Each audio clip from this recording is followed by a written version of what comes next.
दोस्तों, हर चीज मुकद्दर में लिखी नहीं होती, कुछ चीजों के लिए काबिल भी बनना पड़ता है। नमस्कार दोस्तों, मैं जसवंत सिंह चौहान जे टेक में आपका हार्दिक स्वागत है। दोस्तों, हमारा जो इलेक्ट्रोमैग्नेटिक इंडक्शन का जो टॉपिक चल रहा था दोस्तों, ये उसका पार्ट थर्ड है या उसका जो बचा हुआ जो दोस्तों हिस्सा है। इसमें हम मुख्य रूप से दोस्तों तीन चीजों के बारे में पढ़ेंगे। पहला हो गया काउंटर ईएमएफ या जिसको बैक ईएमएफ कह लो, और एक हो गया इंडक्टिव रिएक्टेंस, और ये हो गया टाइम कांस्टेंट। ये तीनों चीजें दोस्तों क्या होती है और इनका उपयोग जो है हम कहाँ कर सकते हैं या कहाँ इनका उपयोग होगा, ये टर्म्स कहाँ उपयोगी है, कहाँ यूज आएगी, उनके बारे में हम जानेंगे। ये क्या होते हैं, इनके डेफिनेशन वगैरह के बारे में हम जानेंगे। तो दोस्तों, सबसे पहले हम बात कर लेते हैं काउंटर ईएमएफ। तो दोस्तों, नाम से ये स्पष्ट है कि काउंटर ईएमएफ मतलब ईएमएफ का उल्टा वो कहलाता है काउंटर ईएमएफ। इसको दोस्तों बहुत बार हम जो है बैक ईएमएफ भी कहते हैं। तो ये बैक ईएमएफ या काउंटर ईएमएफ ये दोस्तों आगे जो है बहुत उपयोगी रहने वाली, बहुत जगह ये काम आएगी। तो हम इसको समझ लेते हैं ये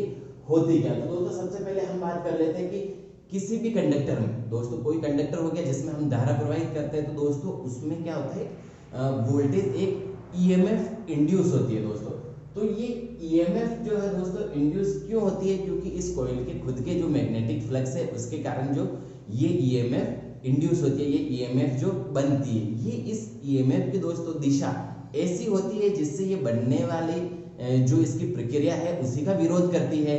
या हम यूं कह सकते हैं सीधे सीधे कि जो सोर्स वोल्टेज है दोस्तों उसके ये अपोजिट में होती है, ये उसके विपरीत बनती है दोस्तों। इसीलिए ये जो क्या कहलाती है हमारी काउंटर ईएमएफ या बैक ईएमएफ कहलाती है, क्योंकि जो हम सप्लाई सोर्स दे रहे हैं या जिससे ये बन रही है उसी का विरोध करती है, इसलिए ये बैक ईएमएफ या काउंटर ईएमएफ यहाँ जो कहलाएंगे। अब दोस्तों, इसका जो डायरेक्शन है बनने वाली ईएमएफ और करंट के अंदर या फ्लक्स के अंदर जो है हम इसकी डायरेक्शन देखें या इसकी जो है दोस्तों इसका मान देखें, तो इनके बीच में दोस्तों जो रिलेशनशिप होती है वो हम निकालते हैं दोस्तों लेंज के नियम के द्वारा। लेंज का लॉ जो ये स्टेट करता है कि बनने वाली ईएमएफ हमेशा अपने बनने के कारण का ही जो है विरोध करती है, जो लेंज ने बताया था। तो ये दोस्तों हो गया काउंटर ईएमएफ या बैक ईएमएफ। अब दोस्तों उसके बाद हम बात कर लेते हैं इंडक्टिव रिएक्टेंस। तो दोस्तों इंडक्टिव रिएक्टेंस जो होता है वो क्या होता है कि दोस्तों एसी सर्किट, सबसे पहले हमको ध्यान रखना है सर्किट क्या लेना है, एसी। अब एसी करंट दोस्तों जो फ्लो होती है, एसी करंट के दोस्तों फ्लो होती है, तो उसके फ्लो होने में जो बाधा उत्पन्न होती है या उसके फ्लो होने का जो विरोध हो रहा होता है, वही विरोध जो दोस्तों कहलाता है इंडक्टिव रिएक्टेंस की। जो किसी भी सर्किट में जो एसी धारा है वो फ्लो ना हो, और दोस्तों ये विरोध कौन करता है, ये बनने वाले EMF, counter EMF, back EMF. तो उस परिणाम को विरोध करने के जो गुण को हम कहते हैं दोस्तों इंडक्टिव रिएक्टेंस, और ये इंडक्टिव इफेक्ट जो दोस्तों उसके कारण होता है। अब दोस्तों इंडक्टिव रिएक्टेंस जो होता है वो काउंटर ईएमएफ का जो रिजल्ट होता है, काउंटर ईएमएफ जो बनती है बैक ईएमएफ होती है उसका परिणाम होता है इंडक्टिव रिएक्टेंस। आगे हम बात कर ले दोस्तों जो इंडक्टर की जो ईएमएफ है या इंडक्टिव जो ईएमएफ है वो दोस्तों एक तो होती है इक्वल और अपोजिट। किसकी होती है, सोर्स वोल्टेज के, जितना जैसे 12 वोल्ट, 15 वोल्ट, 20 वोल्टेज या 220 वोल्ट, 110 वोल्टेज, जितना हमने सोर्स वोल्टेज लगा रखा दोस्तों, ये जो इंडक्टर की जो ईएमएफ है ये उसके इक्वल और बराबर में क्या होती है दोस्तों, अपोजिट होती है, उसके विपरीत होती है। ये यहाँ समझने वाली चीज है। अब दोस्तों हम देखिए यहाँ जो बात कर लेते हैं दोस्तों, एक हमने ले रखा है, देखो देखो सर्किट लगा रखा है, ये इंडक्टर लगा रखा है, ये कॉइल है और ये इसकी जो कोर होगी। उसके बाद दोस्तों इसमें हमने देखिए 100 वोल्ट जो है हमने डीसी लगा रखा है। क्या लगा रखा है, ये देखिए दोस्तों प्लस माइनस से ये क्या लगा रखा हमने, डीसी सोर्सेज यहाँ लगा रखा है 100 वोल्ट का। वही दोस्तों हमने यहाँ लगा रखा एक एसी सोर्स, इससे आपको समझ में आ रहा होगा जिनसे एसी सोर्स हमने लगा रखा। अब दोस्तों इसमें देखिए जो यहाँ हमने लगा रखा है 2 एम्पियर की जो धारा बह रही है दोस्तों, ये 2 एम्पियर की जो धारा है वो लिमिट होगी किसके द्वारा, केवल कॉइल के प्रतिरोध के द्वारा। यहाँ जो तार बना रखा है या जिस तार का हमने कॉपर एल्यूमिनियम वो कॉइल जो हमने बना रखी दोस्तों उसका खुद का प्रतिरोध कितना है, केवल वही जो है इसका विरोध कर पाएगा यहाँ इसके अंदर जो धारा जा रही है। जबकि हम दोस्तों एसी में बात कर लें, जब हम किसी सर्किट में एसी सप्लाई दे रहे होते हैं तो वहां जो दोस्तों करंट लिमिट होती है वो 2 फैक्टर के द्वारा होती है, एक तो एक्सएल मतलब इंडक्टिव रिएक्टेंस के कारण और एक कॉइल का प्रतिरोध, दोनों के कारण। तो दोस्तों ये चीज यहाँ ध्यान रखने वाली, क्वेश्चन पूछ सकता है कि जब हम किसी इंडक्टिव सर्किट में दोस्तों डीसी सप्लाई देते हैं और एसी सप्लाई देते हैं तो जो यहाँ धारा प्रवाहित हो रही है उसका विरोध या उसको लिमिट कौन करता है। तो डीसी सर्किट में ध्यान रखना केवल कॉइल का जो प्रतिरोध होता है उसके द्वारा ये लिमिट होती है।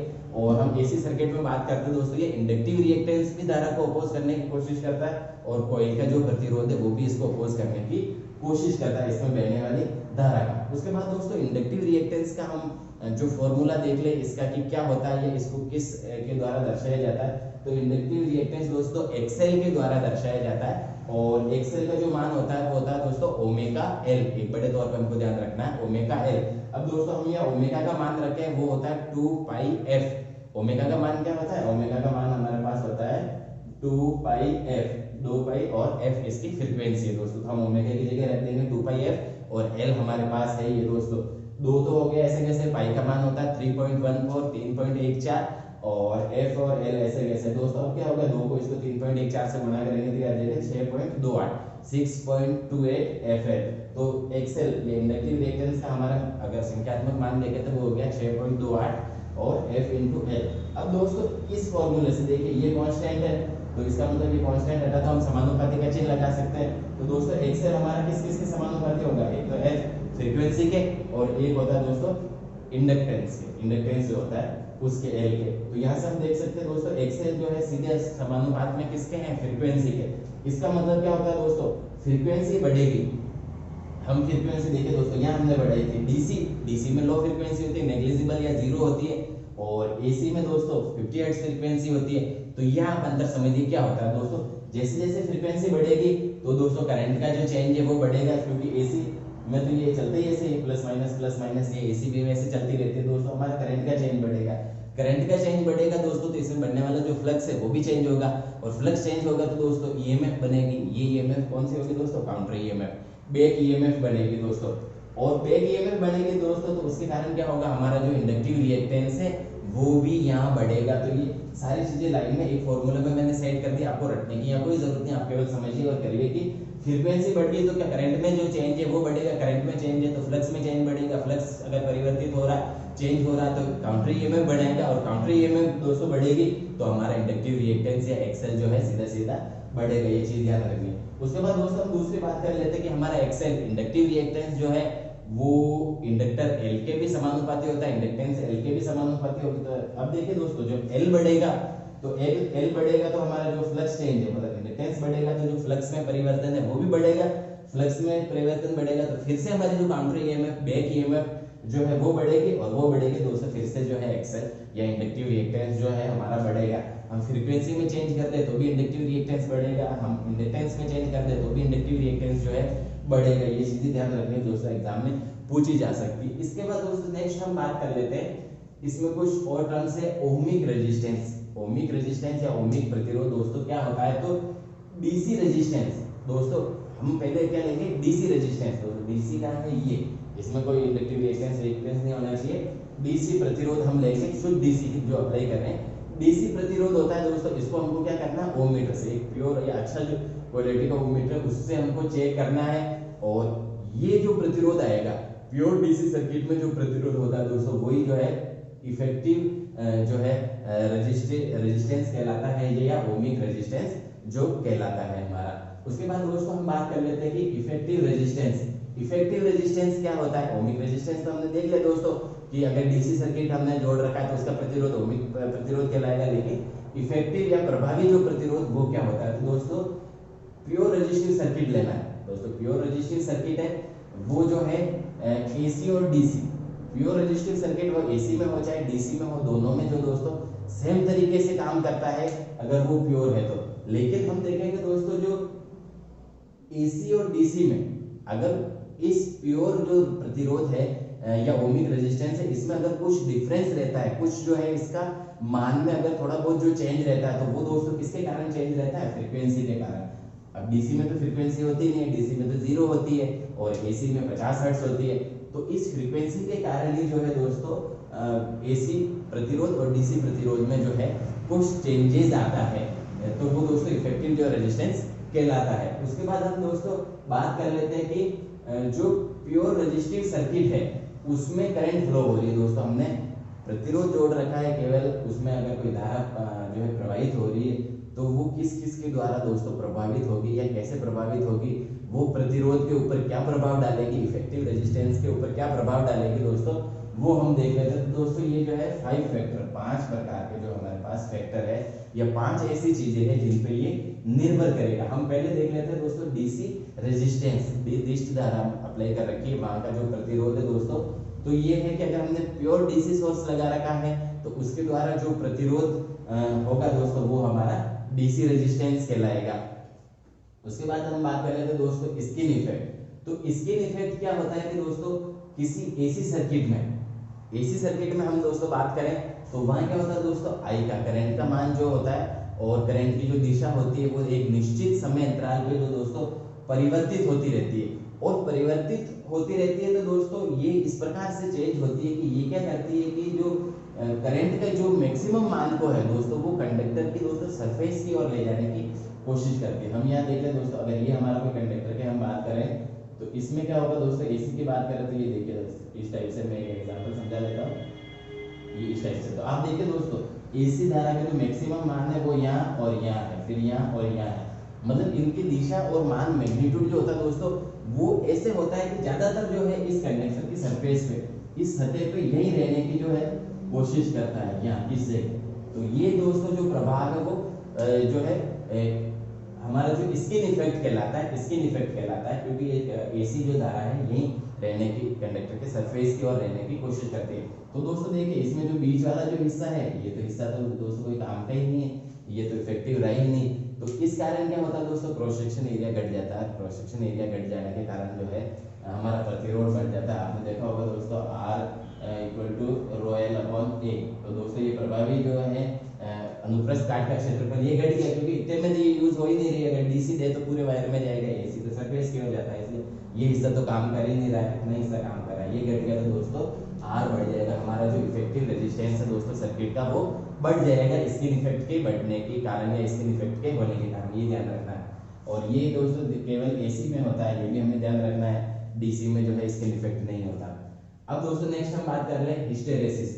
तो हिस्टेरेसिस क्या होता है कि दोस्तों एसी की धारा, हम एसी धारा ले रहे हैं, एसी करंट ले रहे हैं दोस्तों, वो जब हम किसी सर्किट में दोस्तों फ्लो करवाते हैं तो अब एसी में क्या होगा दोस्तों, एसी की वेवफॉर्म देख लीजिए आप, ये लगातार ऐसे ऐसे चलती रहेगी।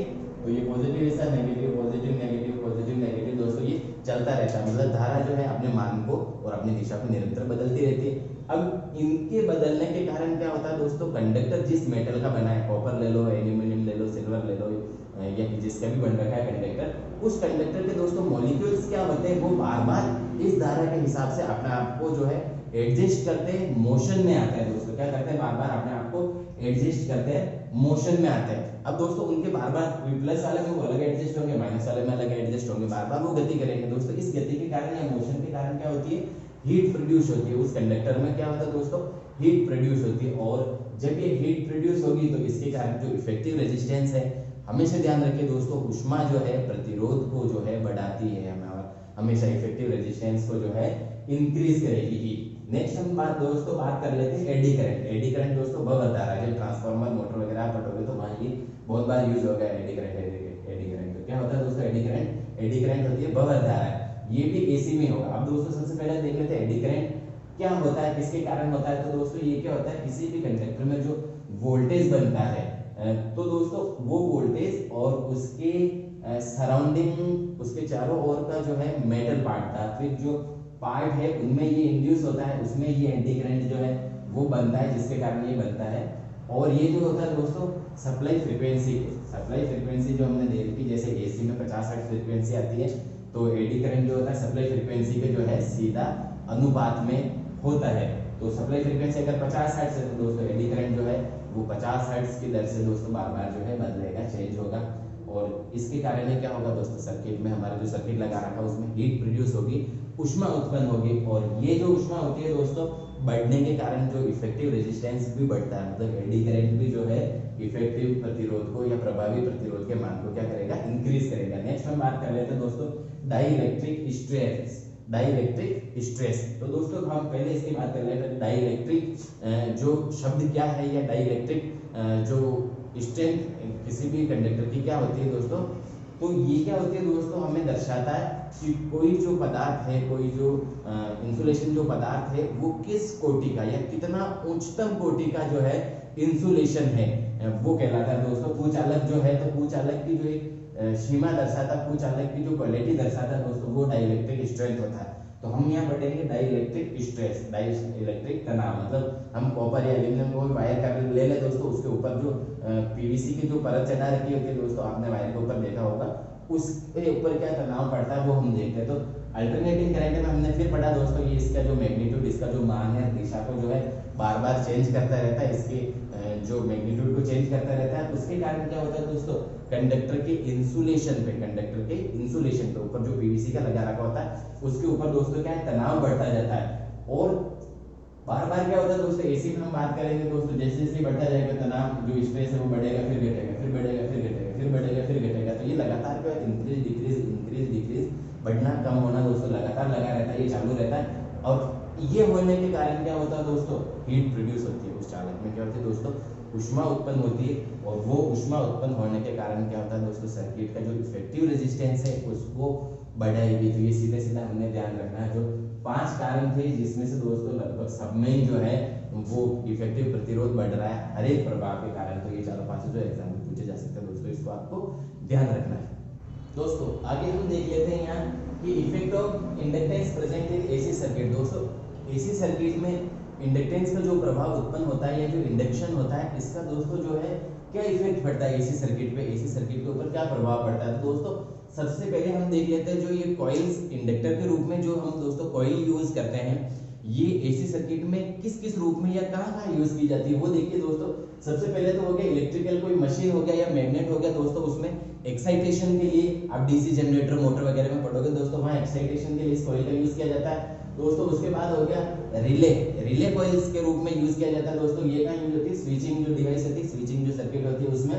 और लिमिटिंग करंट, करंट को लिमिट करने के लिए दोस्तों चौक के रूप में भी इस इंडक्टर का जो है प्रयोग किया जाता है। तो दोस्तों इसमें जो इंडक्टेंस होता है वो क्या दोस्तों यहाँ इफेक्ट डालता है एसी सर्किट में। तो दोस्तों देखिए हमने एक यहाँ कोई कॉइल ली है, कुंडली ली है, चौक ली है, और इसकी तुलना हम दोस्तों कर रहे हैं व्हीकल से, हमारे पास कोई कार है उससे हम इसकी तुलना कर रहे हैं। तो दोस्तों यहाँ इसके कॉइल के अंदर हम क्या चीजें लेने वाले हैं और कार के अंदर क्या चीजें लेने वाले हैं, किसके साथ इसको कंपैरिजन करने वाले को आप देखिए। सबसे पहले हम बात करते हैं दोस्तों उस कॉइल में प्रवाहित होने वाले करंट, करंट दोस्तों प्रवाहित हो रहा है कॉइल में, उसकी हम तुलना करते हैं दोस्तों व्हीकल की वेलोसिटी। हमारी जो कार है वो किस गति से दोस्तों चल रही है, किस वेग से चल रही है, मतलब करंट भी बहता है और कार भी चल रही है, चलती हुई कार की हम तुलना कर देते हैं दोस्तों। जैसे जैसे हम देखेंगे कि हम अगर कॉइल के अंदर करंट को बढ़ाते जाए, कॉइल के अंदर हम करंट को क्या करें, बढ़ाते जाए, करंट को इंक्रीज कर रहे हैं, तो इसका मतलब हम क्या कर रहे हैं दोस्तों, गाड़ी के जो एक्सेलरेटर को ज्यादा दबा रहे हैं, रेस ज्यादा कर रहे हैं, जिससे क्या होगी, वेलोसिटी जो है इंक्रीज होगी, गति जो है तेज बढ़ेगी।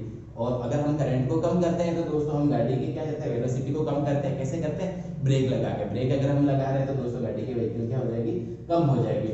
अब इसमें हम देख सकते हैं कि दोस्तों अगर आप जो है करंट को और गाड़ी की स्पीड की तुलना करें हम, तो दोस्तों अगर हम गाड़ी की स्पीड को अचानक से दोस्तों जीरो लाने की कोशिश करें या इसको चेंज करने की कोशिश करें, कम करने की कोशिश करें, तो दोस्तों व्हीकल, गाड़ी के जो इनर्शिया, इसके जो जड़त्व के कारण, इसके भार के कारण जो होता है दोस्तों, गाड़ी जो है अचानक जो है जीरो स्पीड पे नहीं आ सकती। अगर आप कोशिश करोगे तो ये पलटने की, पलट जाएगी गाड़ियाँ, गिर जाएगी। तो ये चीज दोस्तों गाड़ी में होती है। तो वही चीज होती है दोस्तों जो है कॉइल में। कॉइल में भी अगर आप करंट को जो है अचानक से दोस्तों कम करना चाहो तो वो संभव नहीं है, वो पॉसिबल नहीं है। अब दोस्तों गाड़ी में तो जो स्पीड को कम करने से जो रोकता है दोस्तों वो गाड़ी का जो जड़त्व होता है, और कॉइल में जो दोस्तों करंट को कम करने की जो कोशिश करता है, इसको जो अचानक से कम होने को जो रोकता है दोस्तों, वो सेल्फ इंड्यूस ईएमएफ या जो वोल्टेज आप कह सकते हो, जो बैक ईएमएफ इसमें इंड्यूस होती है या जो वोल्टेज इसके अंदर इंड्यूस होता है। तो ये क्या करता है दोस्तों,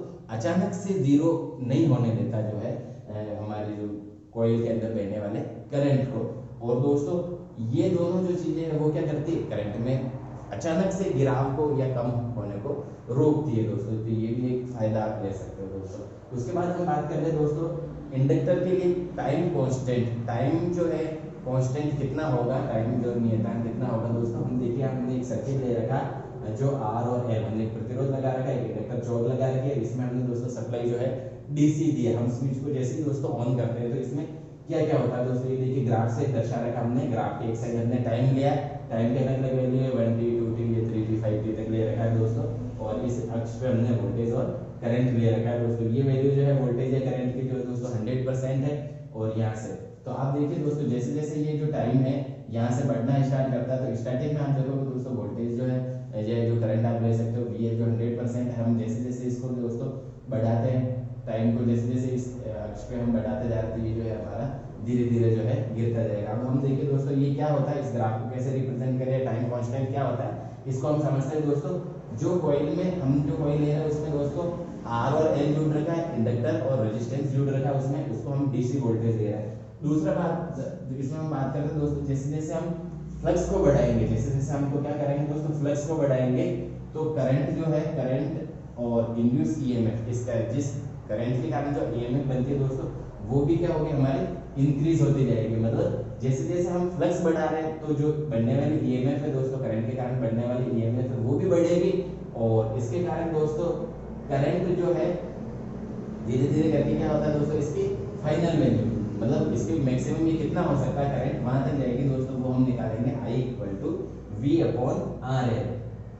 ठीक है दोस्तों, लेकिन ये इसकी फाइनल वैल्यू पर पहुंचने से पहले दोस्तों ये थोड़ा सा टाइम लेता है, इसमें टाइम डिले होता है। तो ये टाइम डिले क्या कहलाता है दोस्तों, जब आरएल सर्किट में जुड़ रखे हो तो टाइम कांस्टेंट या जो टाइम डिले जो है वो क्या कहलाता है दोस्तों। देखिए तो ये है कि दोस्तों करंट मतलब ये फाइनल वैल्यू का जो करंट है दोस्तों 100%, वहां पहुंचने से पहले दोस्तों हमारा जो करंट है बढ़कर 63.2% 63.2% इस फाइनल वैल्यू का कितने टाइम में हो जाता है या कितने टाइम लेता है ये, वो दोस्तों टाइम कांस्टेंट जो कहलाता है हमारा। फिर से मैं बता देता हूँ, देखो टाइम कांस्टेंट आपको आरएल सर्किट के लिए समझ में नहीं आया हो कि जो करंट हम दोस्तों आरएल सर्किट में जो बढ़ा रहे हैं तो वो धीरे धीरे धीरे बढ़ता बढ़ता इसकी फाइनल वैल्यू दोस्तों 100% बात कर ले या ये बात कर ले तो फाइनल वैल्यू के दोस्तों 63 जो है हमारे 2% पहुंचने में कितना टाइम लगेगा दोस्तों, वो टाइम कांस्टेंट यहाँ कहलाता है।